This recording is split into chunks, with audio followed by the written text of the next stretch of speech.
Okay guys, so like I told you in the previous video, this is going to be a two-part series, and so this is the part 2 of spreading dirt for the home foundation for my brother-in-law. And this is basically where we are doing some of the finishing touches on the foundation. What I'm doing right here right now is basically the back porch. Later I'm going to go on and spread some of the dirt at the garage, some of the odds and ends, basically all the areas that are different, at different height, different level than the main foundation. At this stage the main foundation is pretty much all but done. But some of those additional porches and additional small ins and outs still need to be leveled and graded. You'll see there's my father-in-law in the shot, spreading some of the dirt that I spread. And now what I'm doing is I'm basically taking some of those excess dirt that we have and spreading it in the backyard of the house, and kind of creating the nice little play yard area for the kids to play in. So right to the right of the dirt pile, there was actually a line of trees that were fairly large and fairly big. I ended up removing that for my brother-in-law, and what ended up happening is that ground got quite torn up because I removed for most of them I removed the root systems along with the actual everything that's above the ground. So you end up with these voids and very kind of choppy ground. Some of the very fine roots are still sticking out of the ground, and it's really not pleasant area to walk in. So we're using some of this extra dirt to basically level it up, to create a thin layer of dirt and fill dirt over the top of it. It'll be a nice little area for the kids to play in. And what I'm doing now is basically just spreading that dirt and pulling it away from the house. It's important to we're going to grade it and we're going to spread it, but also it's important to maintain the grade away from the house. And some of the final touches you'll see later on. Really the only way to do it is to basically just do some of the work by hand. But nice thing about having a piece of machinery is that you can do the heavy lifting with it, and then kind of work your way, do some of the final touches by hand. As you'll see here, I hope everybody understands. And YouTube is pretty, internet is pretty ruthless. But I hope everybody understands. Like, I'm not a professional, so what you see me doing here is basically just back dragging the dirt and spreading it, trying to level out that big pile of dirt, and create a nice little slope and foundation, slope away from the house, and nice little semi-level area for the kids to play on.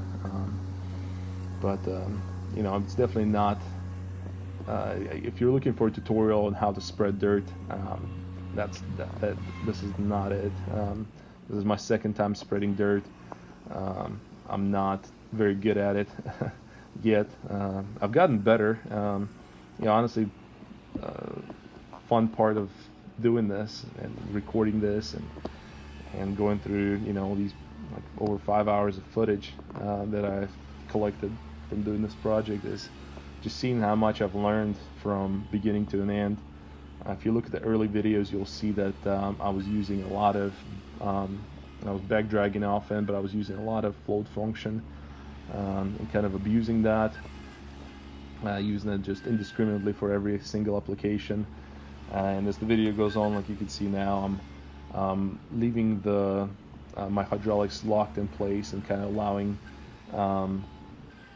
allowing the weight of the tractor to kind of grab a little bit more of the dirt and press it down and press down that bucket into the ground. and then leaving the float function for more of the you know, finishing touches and really just fine grading. So you know, I learned a lot during this project, and you can see, I hope you can see just some of the progression that even I made, you know, during this two-part series.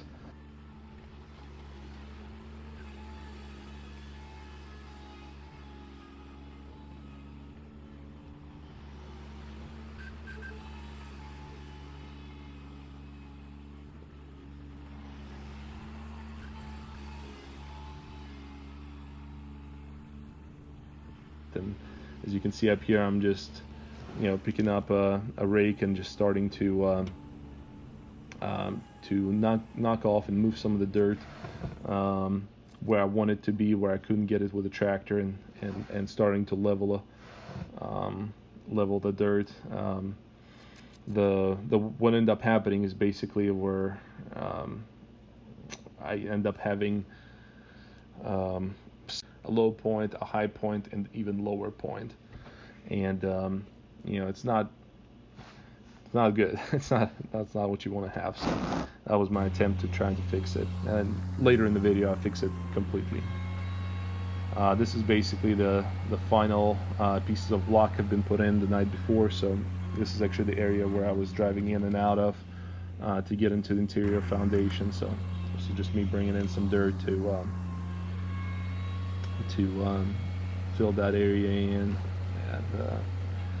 and complete the spreading of the dirt on the inside of the foundation, and doing some hand braking for that.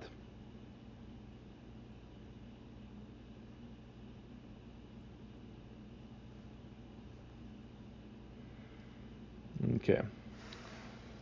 And here we're back to that back area of the house. We're working on the backyard, and I'm trying to basically knock down some of that high area and work on that slope away from the house. So I'm sure you've seen it in the video. It's kind of basically I had the house, which is a high point, and I had a low point right in front of it, just outside of the footer, and then I had another high point where the dirt was brought in. That's where the dirt was laying, and then another low point just laying, you know, working towards the tree line away from the house. So this is basically me just trying to kind of level it all off and have you know, it's just a ever so slight grade away from the house, and I'm bringing some dirt back to the house, and then pulling some of that high area towards the house, and some of it away, and trying to create kind of a flat spot for a nice little play area.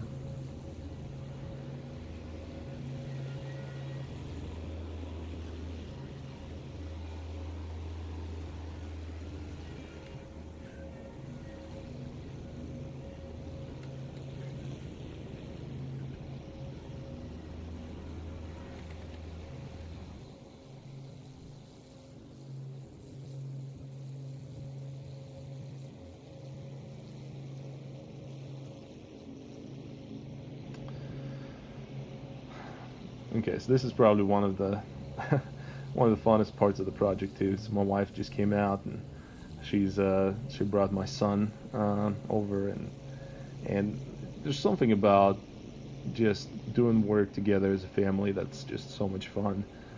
You know, all of us have been working together. My son absolutely fallen in love with the tractor. You know, every time I started up and you know, like you see him trying to climb into the tractor, and you know, every time he hears it, he just gets excited, and he wants to go outside and spend some time with Dad, and you know, play on the tractor. And it's not a toy, and I'm monitoring him closely, but you know, it's just something special. It's the time that, you know, my kids are fairly young. They're, you know, 4-year-old and 1-year-old. They're very special at that age, and it's fun. It's fun that they want to spend time with Dad, and and play with the same toys that I'm playing with, and um, it was just really enjoyable time. Just working with my brother-in-law and my father-in-law and kind of learning from one another. It's I'm sure as the years go by, yes, I did doing this as a job, and you know, even though I'm cheap, I'm doing it for basically just want to make sure that all my expenses are covered, gas and not gas, diesel, some basic expenses. I'm not making any money on it per se, but they are paying me, and it is a job, and I'm trying to do a good job. But I think more than anything, it was just a fun learning experience for all of us, and a chance to work together. Hopefully, we'll be able to, look on this years down the road, and have fond memories of all of us working together to build this home, and that is something that I think all of us are looking forward to. So, but yeah, so um, here I am just finishing up some of that pile in the back. That's really the final pile of dirt. I think altogether we ended up bringing 12 piles of dirt in. To majority of it ended up being inside the foundation, and probably one or two loads ended up just kind of being spread throughout the perimeter, just to create nice little play area and walk areas, and slight grade away from the house, to divert the water into our kind of the waterways that we built into the property. So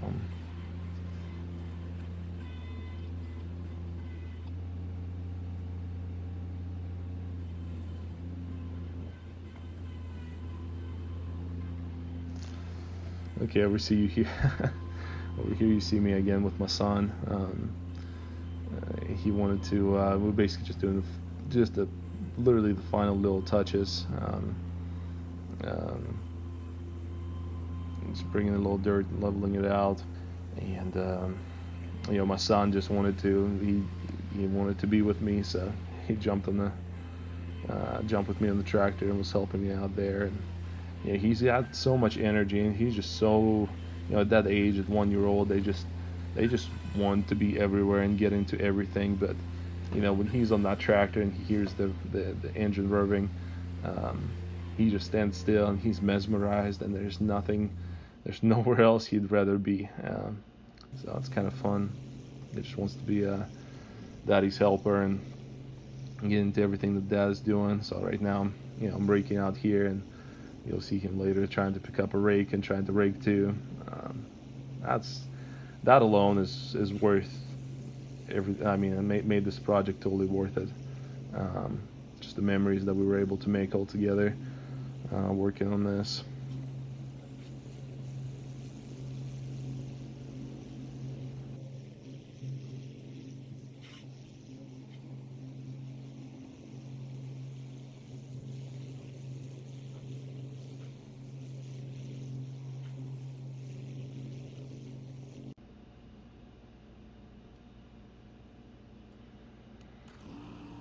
Not sure if you all noticed, but one of the poles, and one of the supports so that frame on the right is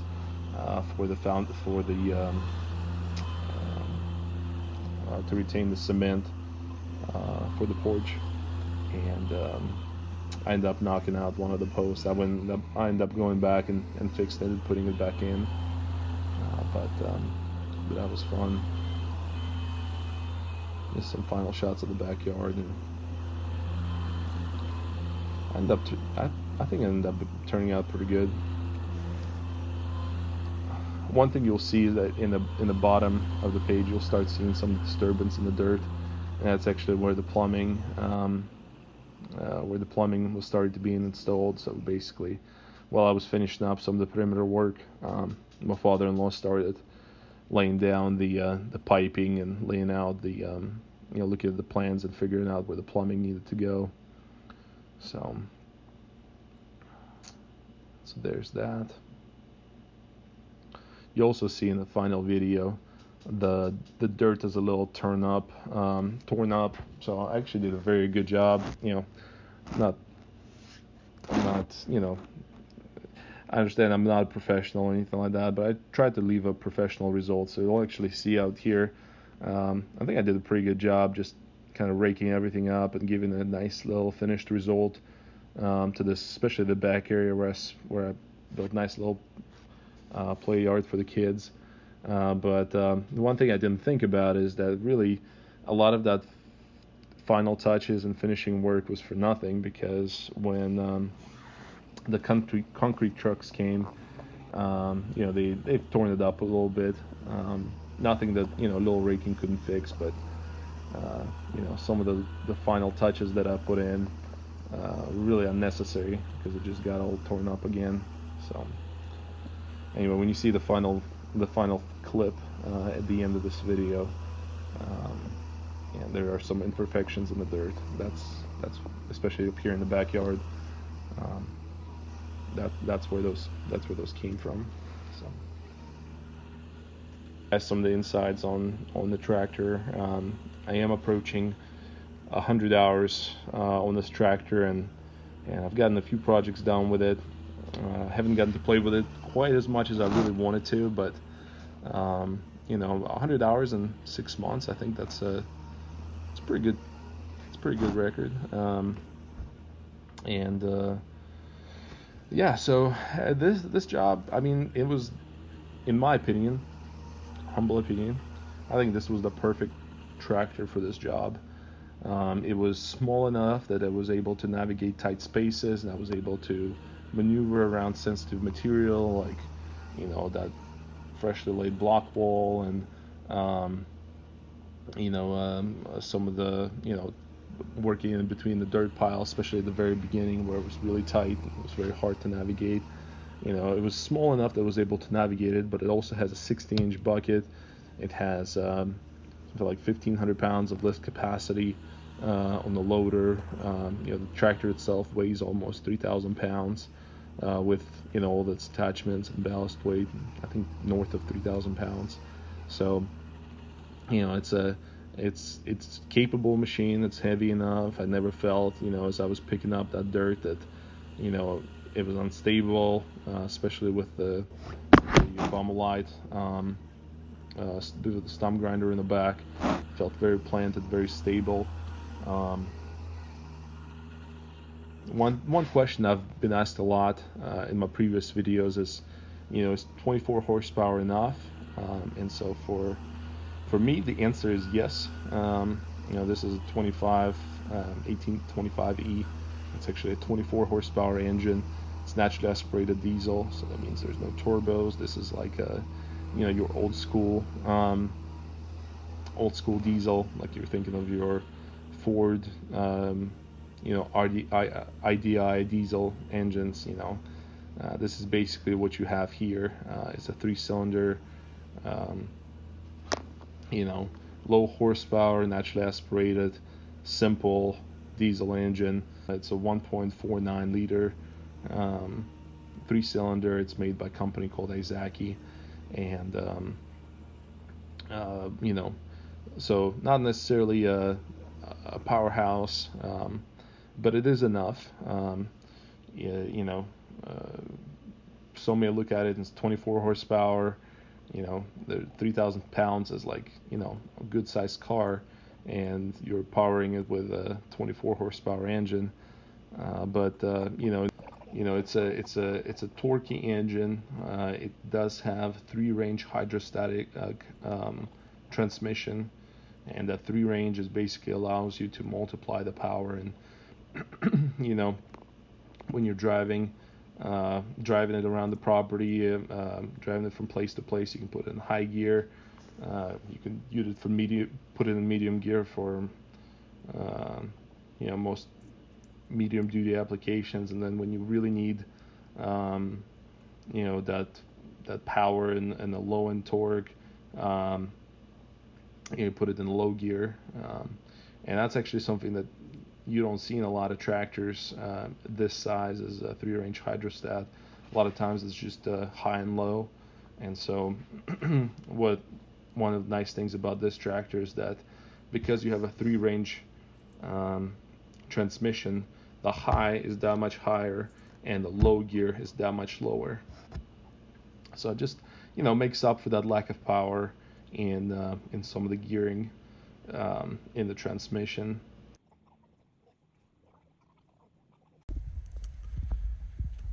Okay guys, so this is a final product.